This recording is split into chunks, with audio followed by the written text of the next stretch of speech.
उत्तर प्रदेश के मुख्यमंत्री योगी आदित्यनाथ ने संभल की शाही जामा मस्जिद को लेकर कहा कि हरिहर मंदिर तोड़कर मस्जिद नुमा ढांचा खड़ा किया गया है। इसका जिक्र अबुल फजल द्वारा लिखी गई पुस्तक आईने अकबरी में है। सीएम योगी ने कहा कि वो अपनी गलतियों को स्वीकार करें और जो सनातन धर्म से जुड़े हुए प्रतीक हैं उनमें अनावश्यक बाधा खड़ी न करें। सीएम आदित्यनाथ ने कहा, संभल में श्री हरि विष्णु का 10वां अवतार कलिक के रूप में होगा। ये आज से 5000 वर्ष पहले हमारे पुराणों में उल्लेख है। कब कब कौन अवतार कहाँ कहाँ होंगे, इन सभी के बारे में विस्तार से उल्लेख आता है।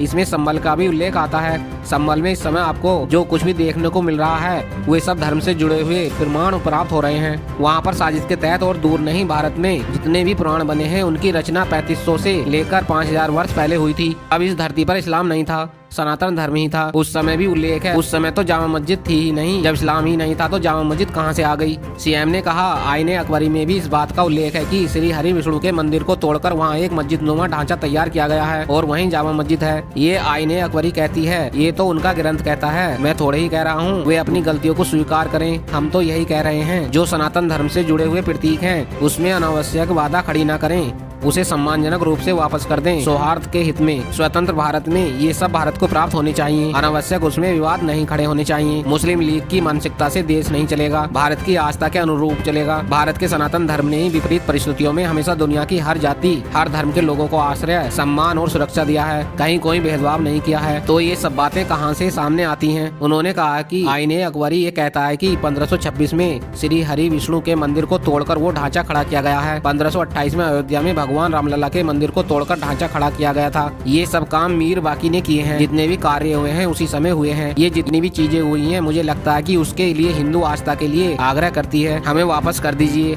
आप प्रमाण देख लीजिए। जब उनसे पूछा गया कि अयोध्या, मथुरा और काशी के बाद अब संभल और अजमेर का नाम भी सामने आ गया है, तो इस पर उन्होंने कहा, हमने पहले भी इस बात को कहा है, किसी भी विवादित ढांचे को हमें मस्जिद नहीं कहना चाहिए। मुझे लगता है कि जिस दिन हम बोलना बंद कर देंगे वहाँ लोग जाना बंद कर देंगे। वैसे भी ये इस्लाम के सिद्धांतों के खिलाफ है कि किसी भी ऐसी जगह पर जहाँ किसी की आस्था को ठेस पहुँचाकर मस्जिद नुमा ढांचा खड़ा कर दिया गया, वहाँ कोई भी इबादत वह खुदा को मंजूर नहीं होती है। जब मंजूर नहीं होती तो क्यों आप वहाँ कर रहे हैं? इस्लाम में उपासना काल के लिए कोई एक ढांचा खड़ा हो ये जरूरी नहीं है। ये सनातन में है, उपासना के लिए वो मंदिर जाएगा, इस्लाम के लिए नहीं है। फिर इस बात के लिए आप जिद नहीं कर सकते। समय है हम एक नए भारत के बारे में सोचें, जो भारत अपनी विरासत पर गौरव की अनुभूति करे। देश विदेश की खबरों से जुड़े रहने के लिए हमारे चैनल को लाइक करें, सब्सक्राइब करें और कमेंट्स करें।